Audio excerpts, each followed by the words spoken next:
তাদের যদি মনে হয় আমি লোক দেখানোর জন্য হিজাব করি, তাহলে আপনারাও লোক দেখানোর জন্য হিজাব করেন। শুনেন, আমি 5 ওয়াক্ত পড়ি কি পড়ি না, 2 ওয়াক্ত পড়ি কি পড়ি না, আমি তাহাজ্জুদ পড়ি কি পড়ি না, সেটা আমি জানি। হ্যাঁ, আমার ইমান আমার, আপনার ইমান আপনার। আপনি জানেন না কে নামাজ পড়ে কে পড়ে না। বাংলাদেশের যে সব থেকে বড় ভিলেন নিশা সওদাগর, সে নিজে 5 ওয়াক্ত নামাজ পড়ে, সে তাহাজ্জুদ নামাজ পড়ে। বাংলাদেশের সব থেকে পুরাতন মাঠ ধরে নিয়ে আসেন ডলি জহুর, সে 5 ওয়াক্ত নামাজ পড়ে, তাহাজ্জুদ পড়ে। আপনাদেরকে কে বলছে নামাজ পড়ে না? অনেক নায়করা আছে, রাশি সীমান্তকে দেখেন আপনারা, সে নামাজ পড়ে। কে বলছে আপনাদেরকে যে মানে যারা মিডিয়াতে কাজ করে তারা নামাজ পড়ে না? বা অনেকে বলে যে আমাদের নামাজ হয় না।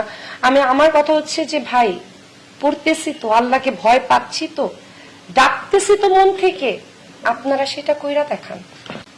তাদের যদি মনে হয় আমি লোক দেখানোর জন্য হিজাব করি, তাহলে আপনারাও লোক দেখানোর জন্য হিজাব করেন।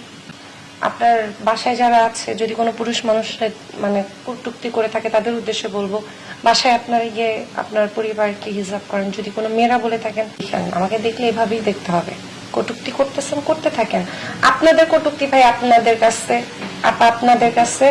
আমি আমার লাইফে উইথ হিজাব মাশাআল্লাহ বেশ ভালো আছি। আমার কাপড় নিয়ে কে কি বললো না বললো আমার কিচ্ছু যায় আসে না। আপনাদের যদি একটু আবেগী কিছু দেখতে হয়, তাহলে অনেকের প্রোফাইল আছে, আপনারা প্লিজ ওইখানে যান, ওইখানে গিয়ে আপনাদের সুন্দর সুন্দর মন্তব্য করুন। শুধু শুধু আমার হিজাব নিয়ে আপনাদের এত কটূক্তি না করলেও চলবে।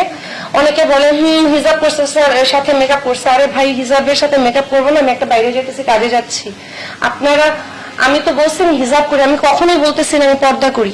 আমি তো পর্দা আলাদা জিনিস, হিজাব আলাদা জিনিস। আমার এতটুকু এখন আল্লাহ তাআলা রহমত করছে, আমি করতেছি। ভবিষ্যতে এর থেকেও বেশি হইতে পারে।